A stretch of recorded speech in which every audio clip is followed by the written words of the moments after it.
Hey everyone, welcome to Tim's Vinyl Confessions. I'm Tim Derling, and on this episode it's another look back at a chart. People seem to like these ones. I like doing them. So I thought, yeah, what's somewhere I haven't explored yet? And I haven't gone back as far as I'm going on this episode.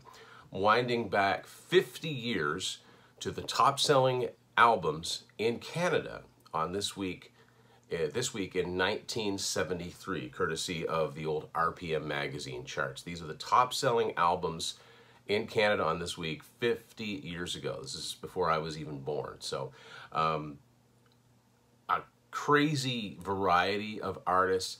Not a lot of artists that I was listening to or that I ended up listening to. A lot of repeats, and I'll be quite honest, for it being September of 1973, I'm really surprised at what the #1 album is, especially considering other albums in the chart. So we'll get started. Debuting this week at number 100, very influential band, not a band that sold a lot of albums, but the self-titled debut from the New York Dolls. That's in at number 100. Number 99, another debut from the Isley Brothers, 3+3. Number 98, this one's up 2. I'm not familiar with the group. Humphrey and the Dump Trucks with Saskatoon. Now, surprisingly, it's a Canadian chart, so the MAPL, the CanCon designations are there. This sounds like it would be Canadian, but it doesn't seem to be. I'm not sure about that one. Number 97, down 1, it's Edward Bear, the band. They were a band, and the album Close Your Eyes. Another Canadian artist, which I'm not familiar with, up 2 from 98 to 96, Michael Terry, T-A-R-R-Y. It seems to be self-titled. It's on Reprise, so it's on a big label, but I'm not familiar with it. At number 95, Mott from Mott the Hoople. That's new this week.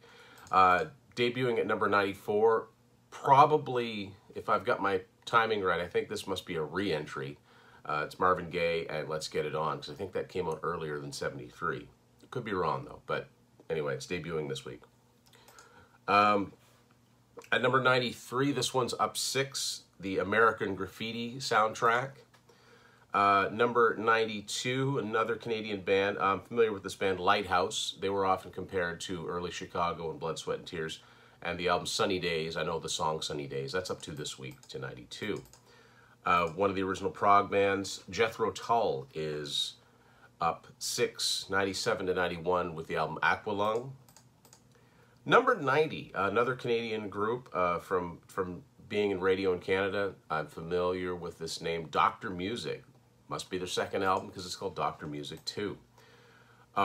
Huge album, and obviously it had been around for a couple years. I know it's... well, actually, the album that it kept out of the top spot in Billboard is still in this chart too, but it's Carole King and Tapestry. This week it's up 6 from 95 to 89. This was a big album from the early 70s. The Eagles with their album Desperado. That just kind of modestly climbs up 2 this week. Funny thing about that album, there were no big hit singles off of it. The song Desperado was not a hit. Look it up. Everybody knows it, but it was not a hit. Number 87, up 2, it's the original soundtrack to Godspell. And number 86, also up 2, a lot of climb up by 2 this week. Tom Jones, Greatest Hits. Number 85, this is the biggest jump I've seen so far. No, sorry, this one's down. This was down from 78. It's Chuck Mangione with Friends and Love. I don't know if that's supposed to be Friends and Lovers, but it just says Friends and Love. Number 84, Steely Dan, Can't Buy a Thrill. I think that was the debut. That's up a couple notches this week. At number 83, folk rocker Murray McLaughlin. Must be a self-titled. It's down 2 this week. At number 82, Holding. And this is the only one that I have that I don't have on 8-track as of yet. I need to fix that. But Deep Purple with Who Do We Think We Are? That's at number 82, Holding this week. Number 81, up 6, Simon & Garfunkel's Greatest Hits. Big drop this week for Focus 3. That's down, says it's down from 33, but it says the week before that it was at 86. That doesn't seem right to me. I wonder if it's up from 83. It's a typo. Don't know about that. Holding Steady at 79, I think for a couple weeks. Elvis Presley and Aloha, that was a concert from the, it was a pretty big deal at the time. It was a satellite concert from Hawaii that was supposed to broadcast, I don't know if it's all over the world, but anyway, this is the soundtrack album from that, or the live album. Number 78, this, you know, have Canada to thank for this guy's career in a lot of ways because of Mr. Bob Ezrin. It's up 2, even though it's been up for a couple of years. Alice Cooper and Killer. Originally, this came out in 71. Number 77, this is a big live album. Heard a lot of people talk about this one. It's up from 85. Neil Diamond with Hot August Night. At number 76, up from 84. It's, yeah, we're back so far. Elvis has got new albums in the chart. This one's just it's just called Elvis. It's at 76 this week. Now, let me butcher this name. I'm going to try not to. Number 75, down from 65, it's Manu Dibango with Soul Makossa. I've probably butchered both the title and the artist. I apologize for that. I'm not familiar with this artist. It's on London Records. It's at 75 this week. The band 10 years after is down from 62 to 74 with Recorded Live. Long-running Canadian blues band. I think they're still around in some form or another. The Downchild Blues Band. They're up 1 with Straight Up. Roger Daltrey with the album Daltrey. Might have been his first solo album. It's down from 61. Here's a Canadian artist I'm not familiar with. Up 2 to 71. Tony Kozanek with Consider the Heart. At number 70, Scrubolo Kane, again Canadian. I don't know if it's an artist or a group, with Round 1. Number 70. Number 69, down 2, Isaac Hayes with Live at Sahara Tahoe. Number 68, relatively new band at this point in time, in 73, Electric Light Orchestra with their second album, Electric Light Orchestra 2, mouthful. Down 4 to 68. At number 67, David Fry. I think this was a comedian, an impressionist. It just says Richard Nixon. He must have been famous for a Nixon impression. That's up 5 this week to 67. As we make our way to 66, kind of a big jump this week. Barry White. He's up from 77 to 66 with I've Got So Much to Give. Neil Diamond again, up 6 from 71 to 65 with Rainbow. 64 up from 75. This is a personal song that I loathe. Maureen McGovern with Morning After. Sorry, if anybody out there likes that song, I'm not a fan. Anyway, she charted, I didn't, so what do I know? Number 63, Holding, Johnny Winter, still alive and well. I think that's a pretty well. Number 62, down from 56, the double set Yes songs, of course, from Yes. So much music they had to put it on 2 tapes. Number 61, down 1. This is a really, okay, yeah. I always like the cover to this one. It's War with The World is a Ghetto. It's down 1. At number 60, down 3, Focus with Moving Waves. Number 59, Holding, long before their big mainstream breakthrough on the singles chart. Jay Giles Band with Bloodshot. Number 58, Holding, we're back so far in time. Perry Como has charting albums with And I Love Her So. Number 57 this week, 73, down 2, the famous horn section, Tower of Power, self-titled at 57.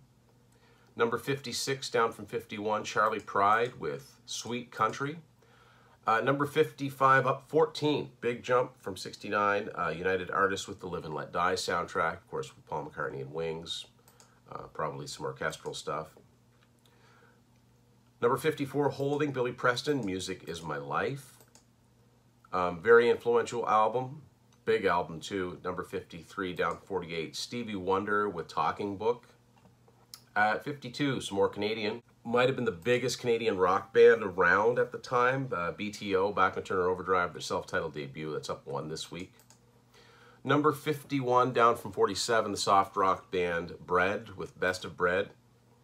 Number 50, up 2, Steely Dan, Countdown to Ecstasy. Number 49, I think a band that was just breaking up around this time. CCR with More Creedence Gold. At number 48, down 2, it's the Beatles, 1962 to 66. This is the best of with the red cover. Number 47, War, the band War, again, up from 66 with Deliver the Word. We're hearing from Paul McCartney and Wings again at 46, down 2 with Red Rose Speedway. At number 45, climbing back up 50, again, an album that had been out for a couple of years, the one that Carole King kept out of the top spot, at least in the States, Led Zeppelin 4. I call it Led Zeppelin 4 anyway. You can all call it what you want. You all know the one I mean. Number 44, solo album from Rick Wakeman, and yes, The Six Wives of Henry VIII. That's down a couple notches this week. At number 43, up 2, Bob Dylan with Pat Garrett and Billy the Kid Soundtrack. Number 42, down a couple notches, Jim Croce with Life and Times. At number 41 is Elton John. He was huge at this time. I mean, never really wasn't popular, but right around this time was, huge. With Don't Shoot Me, I'm Only the Piano Player. At number 40, down a couple, it's John Denver with Farewell Andromeda. Number 39, up 4, Beatles, 1967-70. This is the blue cover.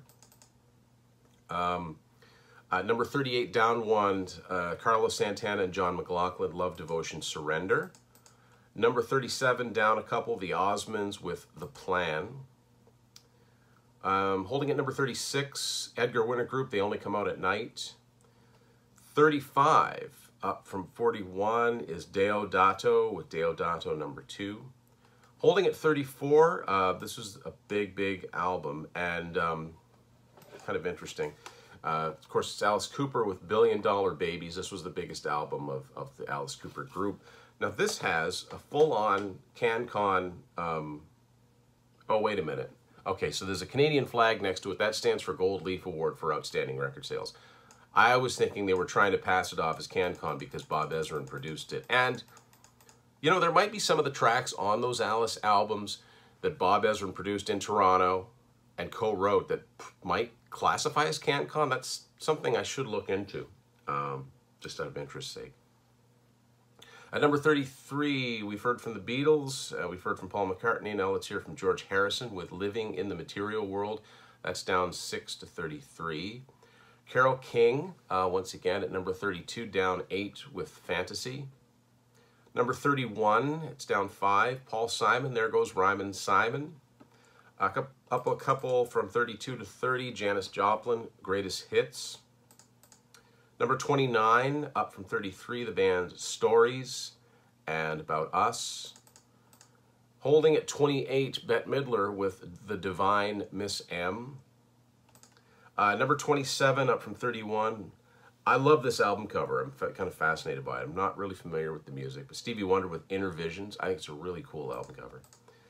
The Carpenters are down 4 to 26 this week with Now and Then. They were big business at this time. Number 25, holding, Rod Stewart with Sing It Again, Rod. We've had a little bit of what would later be called yacht rock here. Here's some classic stuff. At 24, Seals and Crofts with the album Diamond Girl. Number 23, up from 30, it's Roberta Flack with Killing Me Softly. Number 22, jumping up 1, Sly and the Family Stone with the album Fresh. Cheech and Chong at number 21 this week, up 8 with the album Los Cochinos.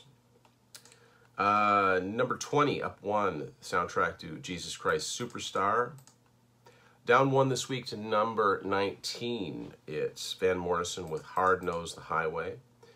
At number 18, a few years before he became an Eagle, Joe Walsh with, I love this album title, The Smoker You Drink, The Player You Get.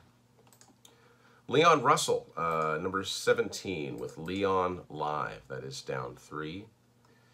Number 16, down 4, the Doobie Brothers with The Captain and Me. Holding at 15, Anne Murray with the album Danny's Song.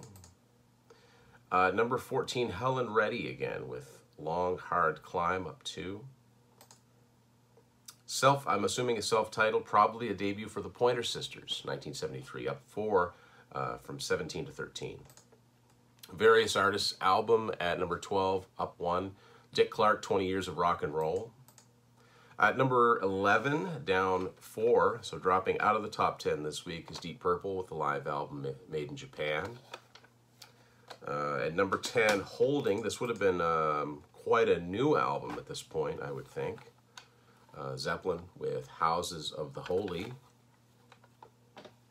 At number 9, one of the biggest rock bands of the early 70s, Grand Funk Railroad, We're an American Band. That's at number 9 this week. Holding at 8, the Guess Who with number 10. Must be their 10th album. Number 7, up 2, it's Diana Ross, Touch Me in the Morning. Cat Stevens is down 1 to number 6 with his album Foreigner. Jethro Tull are once again at number 5, down 1 with the album A Passion Play. The Allman Brothers are up 2 to number 4 this week with Brothers and Sisters. At number 3, one of the biggest albums of the 70s, Pink Floyd, Dark Side of the Moon. This week it's down 1 to 3. That would have been a current album at this point. Chicago 6 is up 1 this week to number 2. And even though it's over a year old at this point, the number 1 selling album this week in Canada, 1973, is Deep Purple, Machine Head. Deep Purple were big, big business at this point, even though the Mark II lineup was just about to implode. As a matter of fact, they may have at this point. So there you go. That's 50 years back. I know that, you know, we have some viewers on here that are older than I am. So, you know, do you remember this time period? What do you remember about it? And what are some of your favorite albums from this year, this time period? Because I mean, we've got albums here that are from 72, 71. Really find this stuff interesting. So there's country on here. There's pop. There's orchestral stuff. There's easy listening. There's soundtracks. There's what was then considered heavy metal. There's prog. A little bit of everything on this chart. Top selling albums this week, according to the RPM chart, 1973. Hope you like it, and keep watching, and thank you for supporting Tim's Vital Confessions.